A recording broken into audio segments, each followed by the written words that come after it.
The energy you're coming from is the energy that you are creating. It's why you have what you have in your life or what you don't have. You're listening to Say It Anyway, the podcast for ambitious women done with holding back.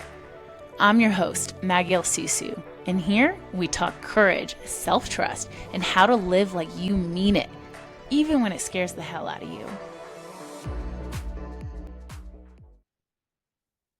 All right, guys, good morning, good afternoon, good night. I don't know where you are, wherever you are. Hello, welcome back. Today, we are talking about, are you creating or are you escaping? You ever notice how sometimes the things we say we want aren't actually about what we want, but what we're afraid of? Like we tell ourselves we want stability, but really, we're just scared of being broke. We say we want to be independent, but deep down, we're just terrified of being disappointed again. We say we want to be productive and driven, but really we're running from the guilt of feeling lazy or wasting time. See, most of us aren't chasing what we want, we're running from what we fear. So the question really is, am I creating from what I authentically want or just reacting to what I don't want? See, the energy you're coming from is the energy that you are creating. It's why you have what you have in your life or what you don't have. There's a coach out there, Peter Crone. He's like a coach for some of the most like top athletes and people in the entertainment industry. And he talks about two different kinds of wanting: creative wanting and reactive wanting. The creative wanting is expansive. It's born from inspiration, love, possibility. It's that pull in your chest that says, I want to bring this to life. I'm excited. I'm passionate about it. Reactive wanting, that's born from fear. That's the I'm gonna prove them wrong energy. I promise I'm never gonna let myself feel that way again energy. It's wanting something just to not feel something else. It's like going to the gym can either be because you love how strong and alive you feel and energized you feel. That's creative. But going to the gym because you're so afraid of getting out of shape and being fat or being judged, well, that's reactive. Same action, totally different frequency and energy that's the come from. Like for me, I used to chase validation and achievement like it was the air I needed to breathe. I hate admitting that one. It's so true though. Every good job, every goal checked off the list, it was like proof that I'm enough. And from being real, most of that just came from fear: the fear of being average, the fear of being insignificant, the fear that if I was authentically myself, people would realize that I wasn't as capable or as cool as they thought. I wasn't creating from inspiration or empowerment. I was escaping the possibility of not being somebody. And the wild part is, even when I achieved certain goals, it just never felt satisfying. It never felt peaceful because fear built towers always shake. Fear built towers always shake. It's not a strong foundation to lay for yourself. You don't really want to build your house on some shaky fear. So when I finally started to ask myself, am I creating or escaping? That's when things kind of started to shift. Okay. I realized that when the wanting is reactive, it is always tethered to the very thing you're trying to get away from. You're still defined by it. Like you might temporarily escape the pain, but that's still the thing that's running the show. That underlying fear, that underlying limiting belief, you're still defined by that. And there's a cost, because if you're always looking for ways to compensate for your perceived lack that you feel, then you feel like you need to make up for that in some way. So, for example, like if I deep down believe I'm not enough, then I might overwork, overgive, overachieve to compensate for that. Or if I believe that I don't belong, I might people please, adapt, or hide to compensate. I would also add to that one the fear of that I'm too different, right? I don't belong, or I'm too different, and you find yourself people pleasing or becoming a chameleon of sorts, right? To compensate for that.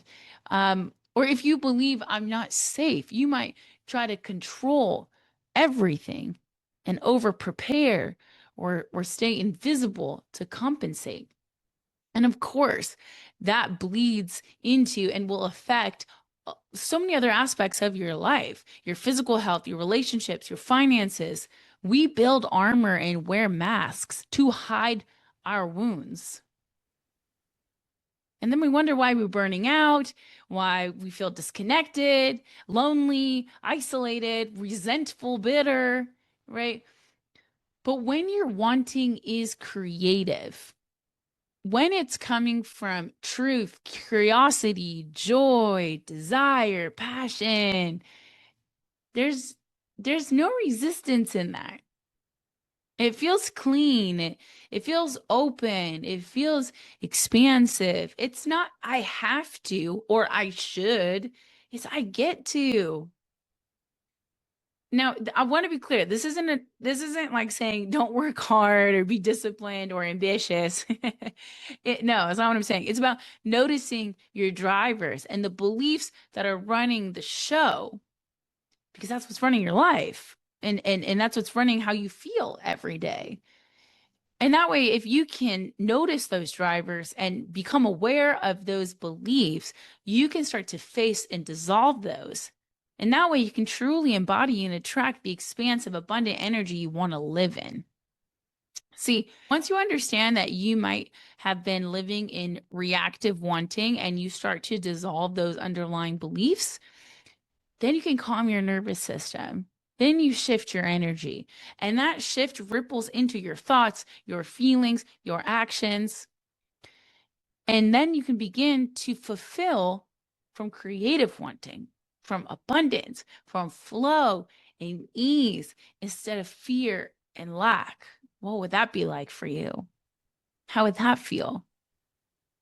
So you might be thinking, okay, cool, Maggie. Like, I want to be in my creative wanting, but how the hell do I do that when reality says my bank account, only has a couple $100s in it? I hate my job. I'm still waking up feeling empty each day. I want to believe that I'm abundant and expansive, but the reality is telling me otherwise. So how do you move from fear driven wanting to desire driven wanting? Now, of course, it always starts with awareness, okay? But it doesn't stop there. Right? You had to interrupt the fear loop and come back home to truth. So one, pause before you pursue. Before you are chasing a goal, ask yourself, what's fueling this? Fear or freedom? Proving or expressing? That single question creates space. And in that space, you can make a choice. You can choose again, right? Two, regulate scratch on my face, driving me nuts. Okay. Regulate your body. Regulate your body. So reactive wanting lives in a tight body. Breathe, move, walk. Okay. Put your hand on your heart and remind yourself, I'm safe. I don't have to hustle my way into worthiness. Your nervous system needs to believe it's safe before it will allow expansion. Three, shift your language. Okay. So swap I need to, I have to, I should to I choose to. I get to. Replace I have to fix this with I get to create something new. Words change everything, and that will create a different energy for you. Okay, words will change the energy, and the energy will change everything else.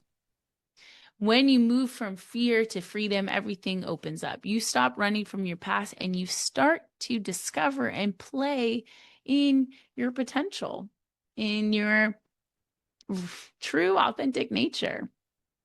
So, what are you wanting right now? And is it because you're trying to avoid something or because you are ready to express something? If fear wasn't making the decisions, what would you want then? If fear wasn't making the decisions, what would you want then? Maybe it's not the career or the partner or the body. Maybe it's the feeling underneath. Maybe it's the safety, the love, the freedom, the aliveness, the joy. And that's what you're actually after. You don't have to stop wanting what you want. You just got to get honest about what's driving it. Because when you create from fear, your life becomes a reaction. But when you create from truth, your life becomes a dance, art, play. Want from love, not from lack. That's where real freedom lies. Hey girl, thanks for tuning in. If this episode hit home, spread the love. Maybe share it with a friend or drop a comment. I'd love to know what landed for you. And remember, your voice matters. Whatever you're holding back, say it anyway.